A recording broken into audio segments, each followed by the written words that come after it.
Well, well, where do you think you're going? You watch your speed. Hey, Mayberry Man fans, this is Court Howell here with another installment of Mayberry Man Behind the Scenes. And today we're talking about casting our Barney Tribute Artist character. And we've got the man himself, Rik Roberts, who will be portraying Barney the Tribute Artist in Mayberry Man. Hey, Rik, how are you today?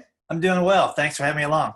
Rik is a comedian, professional comedian, keynote speaker. He's been doing it for a long time. Tell me a little bit about your background, Rik, and how long you've been doing Barney Fife. Yeah, I got into comedy in 1991, the year of our Lord, many decades ago, and went out across the country hitting all the comedy clubs. And towards the middle of that decade, I had a couple of bits where I did some Barney Fife mannerisms unknowingly. And some of my friends like, you kind of look like Barney Fife or Don Knotts when you're doing that bit. You should maybe do an impression of Don Knotts. And so that kind of turned into a long piece in my show I'd usually close with. And then a few companies started saying, hey, could you put on the uniform and come to our organization, our meeting, our conference, and pop out as Barney Fife and arrest some people for, different things. And it kept growing out of there, grew into a keynote.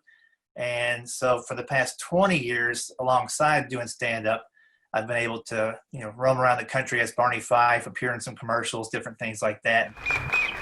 Well, well, well. What do we got going on in here this afternoon? Look at this bunch of fine-looking people. How are we doing there? Pretty good? I was a huge fan growing up with the show, so just a fun thing to do and keep the memory alive of all the characters. So a lot of people may not be familiar with your work. You've appeared on the Huckabee show, the Mike Huckabee show on TBN, and tell me a little bit about your connection to that program. About 2.5 years ago, they started recording here in Nashville when he kind of rebranded his show and put it on TBN. And I got a call to see if I wanted to be the audience warm-up for the show. They were looking for somebody that was clean. Didn't have to have a Christian background, but I'm a believer, so that was a plus for them and for me. And I didn't know what to expect exactly. I'm not a very political person, but I love broadcasting. I went to school for communication, so just the opportunity to be on a state-of-the-art studio like that and to do comedy and to warm up audiences and not to have to travel. I still love traveling, but to be able to do 2 or 3 times a month in my own backyard, it's been a lot of fun. So I've got to appear on the show a few times, wrote some sketches for the show. Good family values and good, clean fun. Let's take a quick look at a recent appearance on Huckabee. Thank you. I'm so excited to be here with you guys tonight, and I'm a little extra excited because on the way over, my wife told me we just sent in our final house payment, so I wanted to say that out loud and share it with some folks out there. Thank you. I'm really excited. It's not paid off. That's just the final payment we intend to send in. It was adjustable, so we made it 0 more payments. And lucky for me, I haven't had to discipline the children too much, and that's a good thing for both of us because when I get angry, my voice gets higher, and it doesn't sound authoritative. It sounds more like Bernard Milton Fife from the Andy Griffith Show. It's hard to spank them when they're laughing. I'm like, hey, stop doing that. Nip it in the bud. What do you think you're doing there, buddy? You better put that down. I know you guys on that episode were talking about Christian comedians, and do you bill yourself as a Christian comedian? It doesn't seem like you're not telling Jesus jokes. Right. Yeah. There's the whole Christian comedian definition has been kind of a moving target over the years. It's inseparable for me that I'm a Christian and a comedian. So to me, that means my material is always going to represent well my belief system. And so if you are a believer, you're going to come to a show, you're not going to be offended by anything. You're not going to have to explain to your children those new words they just heard, any of that kind of stuff. But I'm not your typical church comedian where I'm doing, 15 minutes about Noah and 20 minutes about the 10 Commandments, those kinds of things. I'm a Christian, I'm a comedian. I do both at the same time, but, I'm not a preacher for that, in that sense. And recently, my wife has brought up the topic of adoption.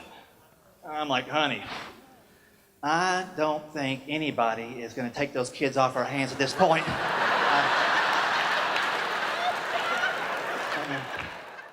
So let's talk about Mayberry Man. What did you think when you first heard about this Mayberry Man movie concept when we reached out?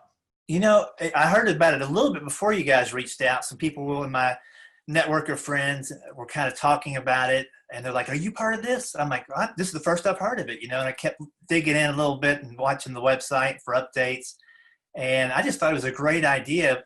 Even in my own comedy, I try to bring some of those characters to present day, and when I saw that's what you're doing with the movie, and it incorporates not just the show itself, but the fans of the show, I was all in. I'm like, man, I'm going to go, watch this thing being filmed. I didn't know you were going to call, and we're going to talk about maybe me being in it. I'm excited that I am.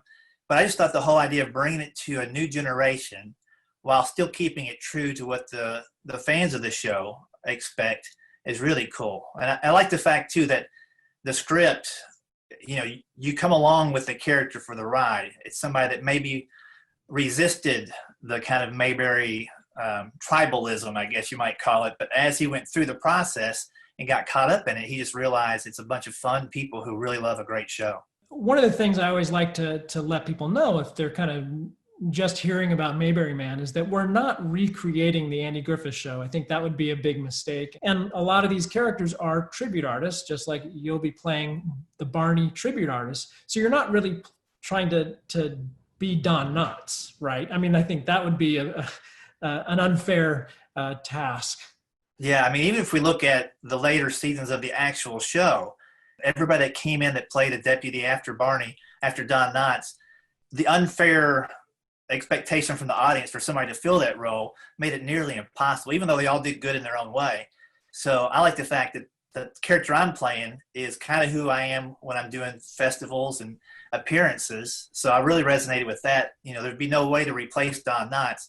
It's great to aspire to those things. And so I really like that idea that I'm playing a tribute artist, not I'm trying to recreate Don Knotts, because that, I wouldn't even step into those shoes and try that. Exactly. So I think I've seen a few of your bits where you do Barney, and sometimes you do them in costume. Sometimes it just kind of works its way into your act. What are some of your favorite Barney bits? Oh man. Well, as far as like some of his mannerisms that I like, one of my favorite things is when he's got a secret to tell you, he does what I call the Fife roller coaster. He goes from way up here to way down here. He'd be like, "Well, I'll tell you one thing, Andy. There's one little thing we ought to talk about right now between you and me."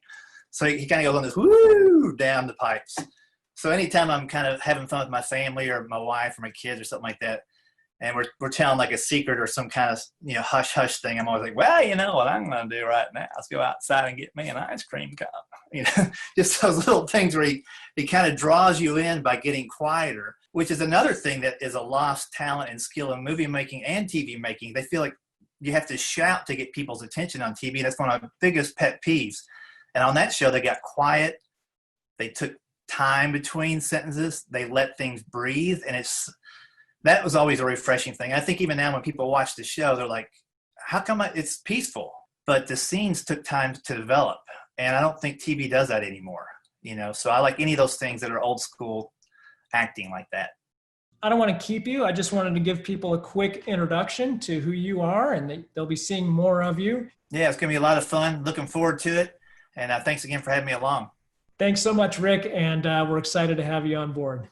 That's it for this installment of Mayberry Man Behind the Scenes. Now, if you haven't become a backer of the movie yet, we still have some excellent ways for you to support the project. You can head on over to supportmayberryman.com and check those out. And we also want to help raise some money to support our tribute artists who are paying their own way to participate in the production. So until next time, I'm Court Howell. Thanks for watching.